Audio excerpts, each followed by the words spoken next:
नमस्कार, मी Sunita भरकुल cooking with Sunita भरकुल मध्ये तुम्हा सर्वांचं खूप खूप स्वागत आहे। आता जवळच आपली मकर संक्रांत येत आहे। मकर संक्रांती निमित्त आपण तिळाचे लाडू बघतोय। खूप साधी सोपी पद्धत सांगितलेली मी इथे, जे आपण पारंपरिक पद्धत वापरतो तीच आहे, फक्त हाताला चटके न लागता कसे बनवायचे ते बघतोय। चला तर मग रेसिपीला सुरुवात करू। गुळ घेतलेला आहे मी इथे 2 कप घेतलेला आहे, 1 कप शेंगदाणे आणि इथे आपल्याला 2 कप तीळ वापरायचे आहे। इथे मी कढई तापायला ठेवलेली आहे, मंद आचेवरच आपल्याला हे सगळं भाजून घ्यायचं आहे। इथे मी 2 कप तीळ घेते,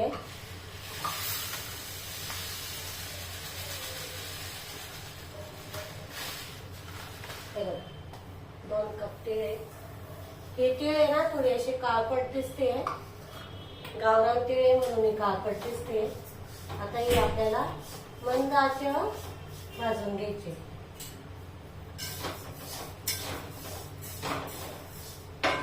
हे बघा इथे मस्त छान आता आपले तीळ भाजल्या गेलेले ते असे मंद आचेवर भाजले ना छान असे खरपूस भाजल्या जाते आणि चवीला पण मस्त लागतात व लाडू। तर आपण एका ताटात काढून घेऊ।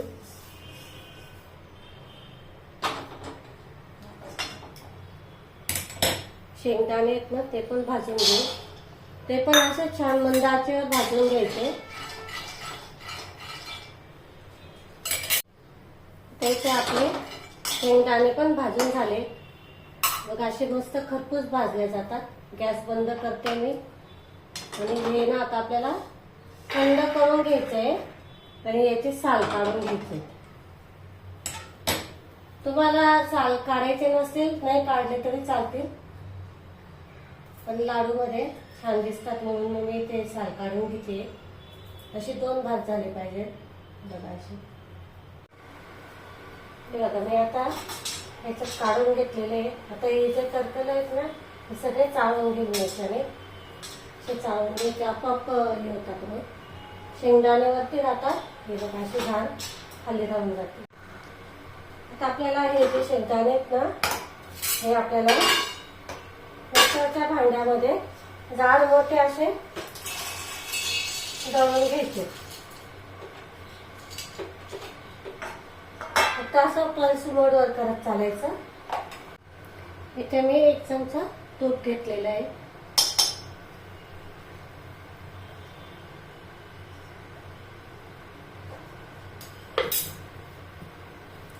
तर आपल्याला हा जो गूळ घेतलेला आहे आपण हा याच्यात टाकून घ्यायचा आहे। बघा आता थोडासा आपला गूळ आहे ना मेल्ट व्हायला लागलेला आहे, म्हणजे वितळायला लागलेला आहे। आता यामध्ये आपल्याला अगदी चमचाभर पाणी घालायचं आहे, जास्त नाही घालायचं। त्याने काय होतं की आपले जे लाडू आहेत ना मस्त असे नरम पण होतात आणि हा जो गूळ आहे ना वितळायला पण मदत होते।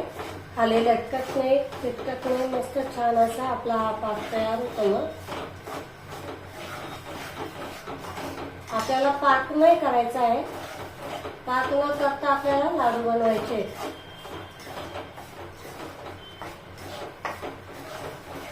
तर छान असा हा पूर्ण वितळून घेऊ आपण।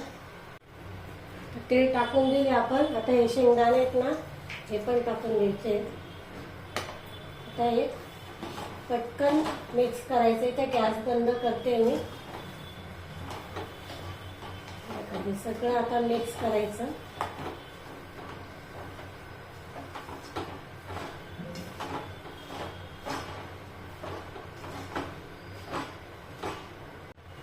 बघा इथे मिक्स करून झालेलं आहे।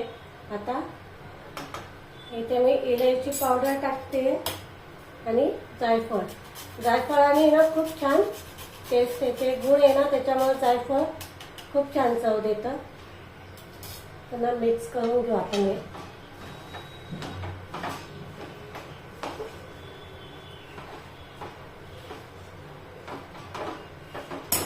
आता लाडू गरम गरम करायला घेऊ। बघा आता हाताला आहे ना थोडंसं तूप लावून घ्यायचं आणि असं थोडं चमच्याने मिश्रण घेऊन घ्यायचं लाडू बनवायला घ्यायचं लगेच. म्हणजे मग काय होतं की आपल्याला हाताला चटके नाही बसत मग.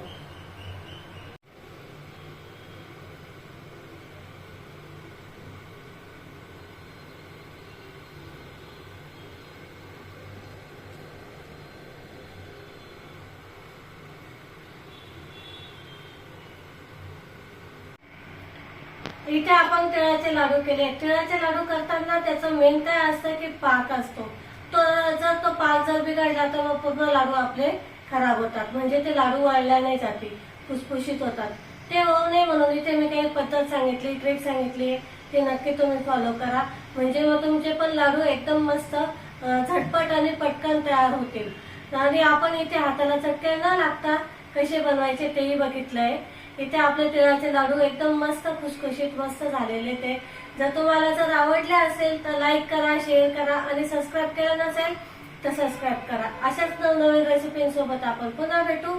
तोपर्यंत नमस्कार.